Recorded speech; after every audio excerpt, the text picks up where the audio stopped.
माझे नाव नेहा महादेव शिंगरे. शाळेचे नाव दाईसाहेब रुगावकर, केंद्र शाळा मुसळे नंबर 1. मी इयत्ता 5वी मध्ये शिकत आहे. मी भरतगड किल्ला तुमच्यासोबत संवाद साधत आहे. मालवण तालुक्याच्या मुसळे या गावी मोक्याच्या ठिकाणी मी आजही दिमाखात उभा आहे. माथ्यावर जाण्यासाठी तुम्हाला पायऱ्यांचा आधार घ्यावा लागेल, पण जेव्हा तुम्ही वर याल तेव्हा तुम्हाला फार प्रसन्न वाटेल. चिराबंदी पायऱ्यातून जाताना तुम्हाला 5 मिनिटे लागतील.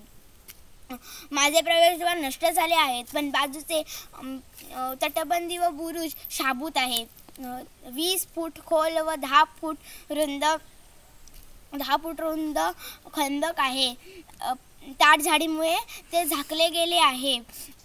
प्रवेशद्वाराच्या हात शिरल्यावर डाव्या हाताला तटबंदी ठेवून दक्षिणेकडे चालत गेल्यास तुम्हाला तटबंदी व बुरुज पाहण्यास मिळतील. दक्षिणेकडील तटबंदीजवळ एक खोल खड्डा आहे. त्या खड्ड्यात पावसाचे पाणी साचण्यासाठी ते खोदलेले एक 7 पाण्याचे तळे आहे. तटबंदीच्या कडेकडेने मला प्रदक्षिणा घालून उत्तर टोकाला यावे. आता ही पक्क्या दगडांची बनलेली आहे.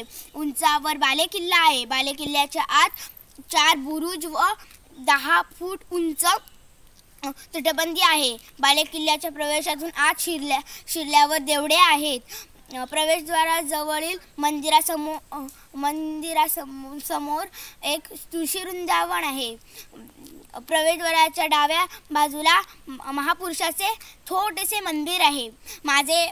माझे मुख्य आकर्षण म्हणजे 200 फूट खोल विहीर. या विहिरीत तळाशी एक गुप्त दरवाजा आहे.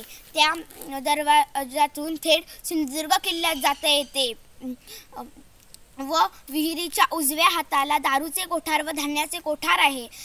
हे अवशेष आहे. दक्षिणेकडील बुरुजात चोर दरवाजा आहे. चोर दरवाजाच्या आत शिरल्यास तुम्ही परत माझ्या प्रवेशद्वाराजवळ याल.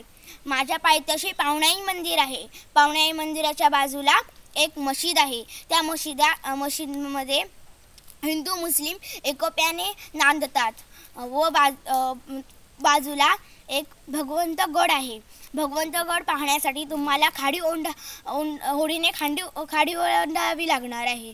माझा इतिहास तुम्हाला ऐकायला खूप आवडेल. शिवरायांनी 1670 साली डोंगरावर किल्ला बांधण्यासाठी पाहणी केली, पण तेथे पाण्याची सोय नसल्याने त्यांनी तो विचार काढून ठेवला.